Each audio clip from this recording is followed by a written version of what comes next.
Ave Maria, cheia de graça, o Senhor é convosco. Bendita sois vós as mulheres, bendito é o fruto do vosso ventre, Jesus.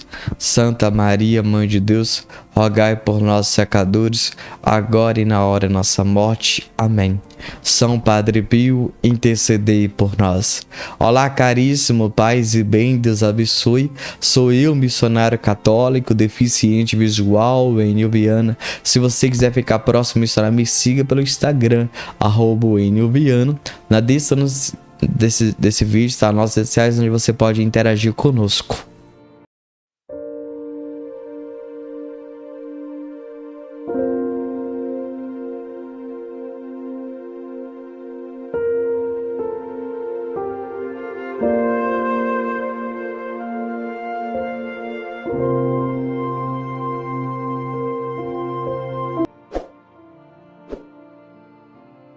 Pedi com fé e recebereis.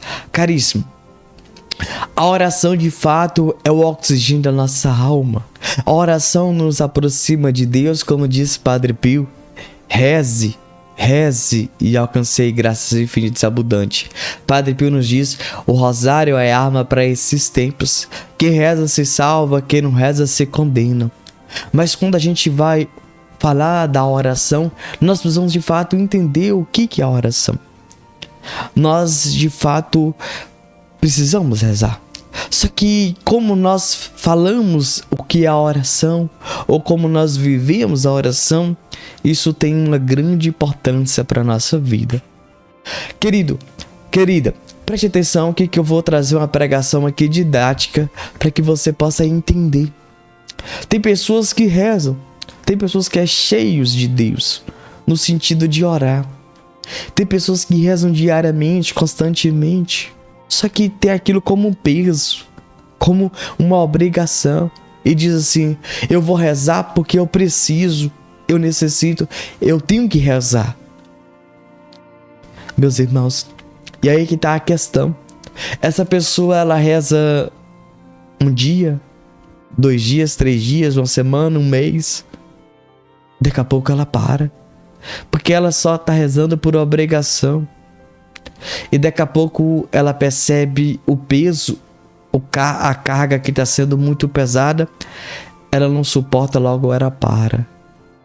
Nós precisamos entender que a oração de fato é uma doação a Deus.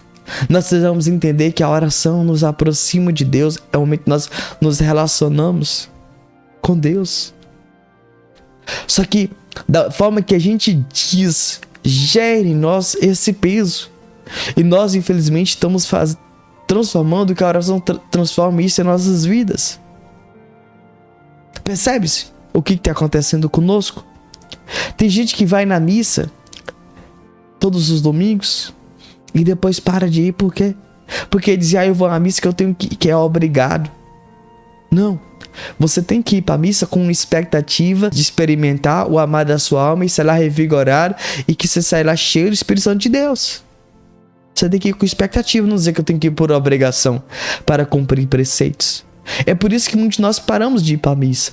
É por isso que muitos de nós caímos no pecado. Porque estamos pensando em cumprir obrigação de não faltar. Aqui o detalhe não é faltar. Aqui o detalhe é de fato criar a expectativa de ir lá de fato encontrar com a amada da sua alma. Entende? Deixa eu dar um exemplo concreto aqui para que vocês possam entender o que eu estou dizendo. Porque talvez eu possa estar dizendo um pouco complicado de você entender. Quando você marca com alguém e você diz: eu preciso ir para encontrar ele. E você vai. Você se arruma, ele se arruma. Mas você diz: eu vou que eu marquei por obrigação. Mas chega lá, você marca com seu namorado, sua namorada. E você não cria expectativa, você não se prepara para aquele momento. Infelizmente, aquele encontro se dará um peso. Aquele encontro será frustrante na vida dos dois. Vocês podem até se encontrar mais 2 ou 3 encontros. Mas depois vocês vão falar assim: não, tá bom, eu não quero mais se ver. Pra mim tá sendo uma obrigação estar com você e o amor que eu tá tendo por você se acabou. Não tenho mais amor por você. Isso tem muito acontecido com os casais. E nós precisamos entender o que fazer para que não aconteça isso em nossa fé. Nós precisamos entender, meu irmão. Nós temos que tirar da nossa mente, da nossa cabeça. Nossa cabeça, que eu tenho que ir para missa.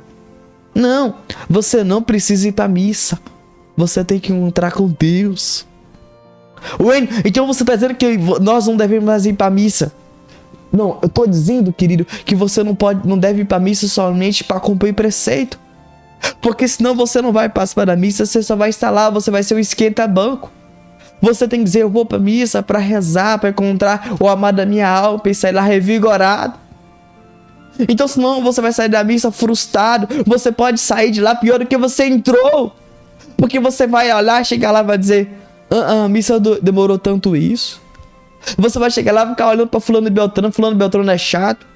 Você vai dizer, o padre demorou tanto na homilia. O padre é arrogante, prepotente. Você entra do lado de gente chata. Você vai começar a ver defeito, ver problemas, ver dificuldades. Por quê? Porque você mesmo levou esse bloqueio para a missa. Não foi Deus, foi eu e você. Você não foi com finalidade de rezar. Você não criou expectativa. Você não deixou se encontrar com Deus. A sua mente estava fechada. Você disse, eu vou para a missa 7h30, para as 8h30 eu já vim embora. Para mim estar em casa. Eu vou lá. Não tenho outra coisa para fazer, eu vou lá. Vocês estão entendendo? O que na missa, muito nós estamos nos frustrando. E aí gera em nós, diz assim, eu não vou mais não. Eu tô cansado. Eu tô cansada. Não, eu vou hoje para um casamento, eu vou hoje para um aniversário. Por quê? Porque você perdeu o amor. Vocês estão entendendo? Está compreendendo nisso? O que está acontecendo? Isso pode acontecer com o texto, no rosário, na pastoral, no grupo que você participa. Porque tem que ter amor. Amor por aquilo que você faz. Entende? E aí, o que tá, querido? Porque se você olhar para um texto e falar assim, é 25 minutos para rezar um texto, demora muito, vou rezar, não. Vocês entendem? E aqui tá um grande segredo. Aí você olha pro rosário e fala assim, 1h30, vou rezar, não. É chato rezar o rosário. Eu não vou rezar, não.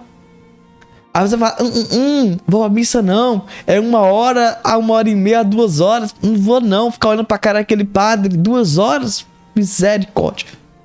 Não vou não. Porque você está olhando o tempo que vai durar. Você está olhando quem você vai encontrar lá. Só que você está pensando em pessoas físicas. Você está pensando no tempo cronológico. Você não está pensando em Deus. Você não está pensando no que Deus vai fazer, o que Deus vai realizar. Você tá entendendo? Você tá preocupado com o local, o tempo, o que vai acontecer e fatos, circunstâncias do dia a dia, coisa corriqueira. E aqui o que deveria de fato ser nossa mentalidade, nosso pensamento, a gente acaba nos distraindo. E aqui, meus irmãos, que eu queria de fato começar a minha pregação, começar a minha catequese, que estou te orientando. Por quê? Porque você percebe que os santos, de fato, tinham vida de oração. Nós temos que ter, sim, você tem que rezar o texto, tem que rezar o rosário, tem que rezar o ofício, tem que participar da missa, tem que ir. Nós temos que ir. Mas só que não é por obrigação, é por amor. E indo com amor, nós temos que ir com expectativa, vontade de encontrar o nosso amado, a nossa alma. Nós temos que rezar. Só que nós precisamos entender um detalhe aqui, querido. Os santos rezou, mas só que eles pediram. O que eles pediram? Deus, me dá a graça de rezar o texto diariamente, constantemente. Vocês entendem? Aqui está o grande segredo. Por quê? Porque eu posso rezar o texto todo dia, rezar o rosário todo dia. Mas só que se eu não pedir a Deus essa graça, eu vou rezar só 1 ou 2 vezes. E logo eu vou parar. Por que iremos parar? Porque nós não pedimos a Deus a vontade de rezar. Então nós temos que pedir a Deus, me dê a graça de rezar. Me dê a graça de sentir alegria em rezar. Me dê a graça de sentir a tua presença quando estiver rezando o terço, o rosário, ou estiver participando da Santa Missa. Vocês percebem aqui o diferencial? Então é um diferencial que de fato que nós temos que colocar em nossas orações. Sabe? O que tá faltando é isso. A gente reza por tanta coisa, mas esquece de pedir a Deus esse detalhe de ser perseverante na oração, de sentir a presença dele, de ser fiel, de ser perseverante, de permanecer de pé. Sabe, a gente reza pela cura, mas não reza para perseverar, para alcançar a cura. E aqui está o grande problema. Porque na hora do vamos ver, ninguém mais reza. Nós somos fogo de palha. Começamos um cerco de Jericó, só rezamos 2 dias. Começamos a novena de Padre Pio, só rezamos 2 dias. 3 dias já vai mais. Começamos a ir pra missa, só vamos 3 domingos e não querem sair mais de missa. Começamos a rezar o rosário, só rezamos 2, 3 dias e já acabamos. Vocês entendem? Começamos a ler um livro, só rezamos 2, 3 páginas. E ali a gente não pede Deus para ser perseverante e ler o livro do início ao final. Nós estamos sendo inconstantes. Por quê? Porque nós não estamos pedindo a Deus essa perseverança. E a gente estamos achando que o nosso humano, nós iremos suportar, nós iremos aguentar, nós iremos vencer, nós iremos ser vitoriosos. Você não vai ser vitorioso sozinho não, cabeça dura. Não vai. Você precisa pedir. Mas é pedir com fé. Pedir com fé. Vocês estão entendendo? Aqui está a chave da oração. Você percebe isso? Você percebe isso? A gente olha para Pedro, um homem medroso, um homem que estava trancado. E agora ele sai, prega e converte inúmeras pessoas. O que aconteceu com Pedro? O que aconteceu com ele? Ele pediu coragem. Ele pediu coragem. Ele pediu coragem. Fala, Deus, eu quero sair daqui. Eu quero, Deus. Eu quero te servir. Eu quero te seguir. Eu quero ser fiel. Eu quero ser perseverante. Ele pediu. Vocês estão entendendo? Ele pediu. Pedrão, São Pedro, o nosso primeiro Papa, ele era apóstolo, ele conviveu com Jesus, ele andou com Jesus e ele pediu a Jesus essa graça, da coragem. Vocês percebem isso? O que aconteceu com Pedrão? Vocês entendem? O homem que negou 3 vezes e agora ele diga: eu quero ser crucificado de cabeça para baixo. Entende? E aqui está o grande detalhe. O que aconteceu com Pedro? Nós temos que pensar, se isso aconteceu com Pedro, também pode acontecer com Enio. Também pode acontecer com você, querido. Ser um homem ou mulher de oração, experimentar a presença de Deus, ser de Deus, ser transformado. É isso, querido, que você precisa hoje fazer e refletir. Você precisa pedir a Deus essa graça. Vamos agora para a prática. Os casais, meus irmãos, nós sabemos que os casais estão se separando e nós temos que pedir a Deus nos dê a graça de ser paciente com meu cônjuge, de ser perseverante, de perdoá-la, perdoá-lo e de ajudá-lo, ajudá-la, apoiar. Nós temos que pedir. Vocês entendem? Se vocês sempre brigam, fala, Deus, me dê a graça de não brigar mais com meu cônjuge. Me dê a graça de ser fiel com ele, fiel com ela. Então você tem que pedir. Você precisa pedir e orar. Vocês compreendem a dimensão que eu estou falando aqui? Vamos aqui. Deixa eu falar com os jovens. Jovens, você que quer ingressar na faculdade pública, você tá tentando, tem mais de 10 anos, tá fazendo prova do Enem, vestibular, você não tá conseguindo. Falta você pedir a Deus. Fala, Deus, me dê a graça de entrar na faculdade. somente esforço humano, você não vai conseguir, jovem. Não vai conseguir. E mesmo que você entre nessa faculdade, você não vai persistir, perseverar. Não vá com forças humanas, não vá achando assim, eu sou inteligente, eu sou sábio. Você não vai. Pedro, querido, ele tinha dificuldade até para falar. Veja, nós poderíamos dizer de Jeremias, os jovens, Deus colocou palavras na boca dele. E ele falou, Jeremias. Jovens, você tem que, Deus me dê a graça de estudar, entender os estudos da faculdade, e de ser cristão, e cristão autêntico na faculdade, e perseverar e concluir minha faculdade. Nós temos que dizer. Você vai dizer, Deus faz de mim um bom profissional, para que eu possa trabalhar, ser um bom profissional na empresa onde eu trabalho, no local onde eu trabalho. Você está entendendo? Que vocês podem dizer, Senhor, faz-me um bom pai, uma boa mãe, um bom profissional, um bom estudante, um bom missionário, um bom católico. Por exemplo, os jovens que tem um vício do pecado, fala, Deus me faz um jovem castro. Entende? Eu tenho que dizer, Deus faz um bom pregador. Vocês estão entendendo? Nós temos que pedir. Deus faz um bom orador. Deus me dá a graça de conduzir muito bem a sensação escolhida do Padre Pio. Deus me dê essa graça. A gente precisa pedir, meu irmão. Porque por si próprio, eu, Enio, não consigo. Eu, Enio, não chego onde eu quero chegar. Nossas forças são limitadas. Limitadas. Só que a gente, infelizmente, tem depositado a nossa confiança no eu. Eu posso, eu quero, eu vou. Você consegue dar 2 ou 3 passos. Entende? Então você tem que pedir. E Deus, ele virá. Ele irá te socorrer. Ele irá te sustentar. Ele irá te fortalecer. Ele irá te nutrir. Vocês compreendem a dimensão que eu estou aqui falando contigo? Que eu estou te orientando. O que você tem que fazer? O que nós temos que fazer? Isso é até para mim, missionário. Ao rezar um terço, eu tenho que dizer para Deus. Ao rezar um rosário. Entende? Todos nós. Você precisa hoje refletir e pensar.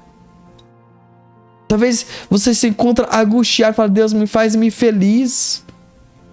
Me faz prazer de viver bem o meu matrimônio. Vocês que vivem endividados, falam, Deus, me dá a graça de quitar a minha dívida, mas de comprar o que precisa e que necessita. Vocês entendem o que eu estou dizendo a vocês? Você precisa pedir Deus. Nós poderíamos olhar para Agostinho, um pecador que vivia em pecado e depois se tornou doutor da igreja. Nós poderíamos olhar para São Francisco, que depois virou nosso pai seráfico. Olha para você ver quantos santos que viviam de oração e pediam a Deus essa graça. Então, pede Deus. Pede Deus, entrega a Deus. E diga com Deus que você quer. Diga com fé. E você vai receber. Amém? Vamos ler agora um relato que nós retiramos no nosso próprio site. Preste atenção, não vai cair na tela. O link também está na descrição desse vídeo. Preste atenção no relato que vamos ler a partir de agora, por favor. O extraordinário em Padre Pio era fazer-se pequeno. Se Padre Pio era um mistério para si mesmo, não era menos para seus guias espirituais, que nas cartas que ele envia-lhes descobriam uma sucessão de experiências místicas, assaltos diabólicos quase contínuos, participações nas dores do Salvador em sua paixão, intervenções sensíveis de Jesus, de Nossa Senhora, de santos e de anjos, palavras interiores. Tudo se imbricava estreitamente, mais exatamente, as manifestações extraordinárias inscreviam-se na dupla trama de sofrimentos físicos e espirituais, constantemente renovados, que sucediam-se permanentemente, como que abalando-se uns aos outros. Os dois diretores esforçavam-se por ver claro. Buscavam os tratados clássicos de discernimento dos espíritos. Recorriam aos textos de São João da Cruz e Teresa d'Ávila. Conseguiam situar mais ou menos essa experiência fora do comum no quadro das quintas moradas. A união exática, a união estática, descritas pela reformadora do Carmelo, mas ao mesmo tempo ficavam desconcertados com a riqueza e a profusão dos fenômenos, pela aparente contradição manifestada pela simultaneidade das mais elevadas graças de união e de provações interiores, de uma tal aspereza que ocasionavam verdadeiras agonias, cujas repercussões somáticas eram às vezes de extrema violência. Sobretudo, admiravam, confundidos, os efeitos da graça divina na alma do jovem padre. Uma docilidade e uma humildade crescentes, aliadas a uma força de alma pouco comum, a uma segurança sobrenatural que se defrontava com as realidades humanas sem ser abalada em nada. Uma caridade ardente que se traduzia em atos, uma paz e uma alegria de espírito que não era perturbada pelas turbulências da sensibilidade, do imaginário e nem pela lembrança às vezes obsessiva das faltas e dos erros antigos, aos quais uma memória, ora fraca, ora exacerbada, conferia uma gravidade fora de propósito. Parecia que essa alma deveria ser provada e purificada no cadinho da dor, a fim de ser, ao mesmo tempo, enriquecida com os mais extraordinários dons da graça. Imerso nesse combate espiritual, Padre Pio não estava em condições de analisar o que se passava com ele. Quando procurava fazê-lo, tudo se lhe tornava incompreensível ou angustiante.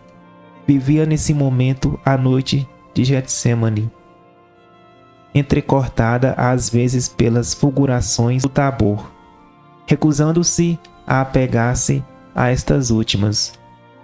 Bem consciente do caráter excepcional do que experimentava, não via nisso senão o meio pelo qual Deus realizava seu desígnio de amor não somente nele, mas através dele em todos os seus irmãos.